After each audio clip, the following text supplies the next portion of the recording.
राजस्थान में 7 सीटों पर उपचुनाव होने जा रहे हैं। कांग्रेस के कई नेताओं को बीजेपी में शामिल कर ये ज्वाइनिंग करवाई गई।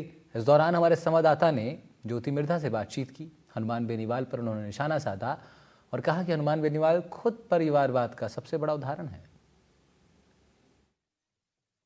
चुनाव होना है और इसको लेकर बीजेपी लगातार जोर शोर से तैयारियों में जुटी हुई है। मेरे साथ ज्योति मिर्धा है।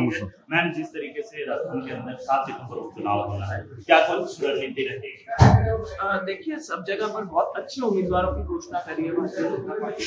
ये मैं समझती हूँ कि पहले कहीं पर भी भारतीय जनता पार्टी के जो दूसरे आकांक्षी थे, उन लोगों की तरफ से कोई ऐसा विशेष विरोध भी नहीं देखने को मिला। ये उनकी दूसरी जो जीत है। और अब जो बिसात बीत चुकी है दिवाली के बाद, अब सब जगह चुनाव का जो माहौल है वो पूरे अपनी जगह से आएगा।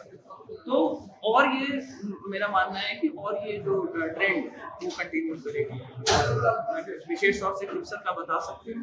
खिमसर की अगर बात की जाए, खिमसर के अंदर हनुमान बेनीवाल का नाम आता है तो जाहिर सी बात आपकी सभाओं में कई बार सुना है। वो अपने अस्तित्व की लड़ाई लड़ रहे हैं। हम हमारी पार्टी की तरफ से एक टीम वर्क के हिसाब से चुनाव लड़ रहे हैं। तो अगर कहीं मेंशन आ भी जाता है तो उसमें भी गलत नहीं। सारे क्षेत्र हम दोनों का वही रह जाता है, हमारा चुनाव लड़ने का क्षेत्र वही रह जाता है। इस बार एक तरफा सम बीजेपी बहुत अच्छी स्ट्रॉन्ग पोजीशन में है। अगर प्रत्याशियों की बात की जाए तो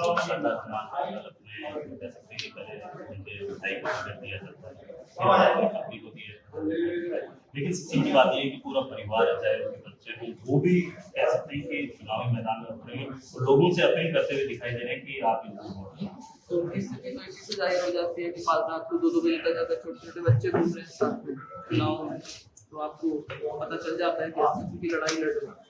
लेकिन उन्होंने हमेशा, आप देखेंगे पुराने भाषण उठा करके, तो उन्होंने हमेशा कांग्रेस और बीजेपी पे आरोप लगाए कि परिवारवाद को बढ़ावा देती है।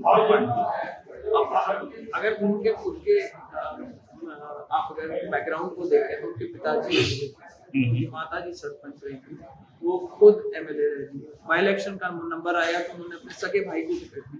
अब की बार सगे भाई की टिकट काट करके भी अपनी वाइफ को टिकट दी। और उससे भी ज्यादा चौंकाने वाली बात है कि जो कहते हैं कि मैं किसान की और जवान की और इनकी और उनकी लड़ाइयां लड़ता हूँ। 7 जगह विधानसभा चुनाव हो रहे हैं पर कैंडिडेट सिर्फ खिमसर में उतार है।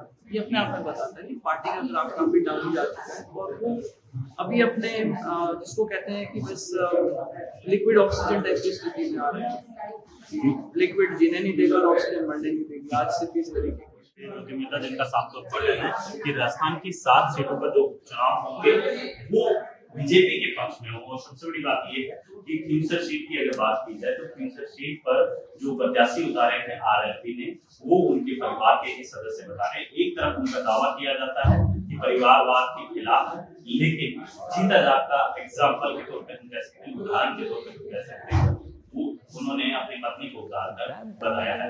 जयपुर से वीरेंद्र सिंह का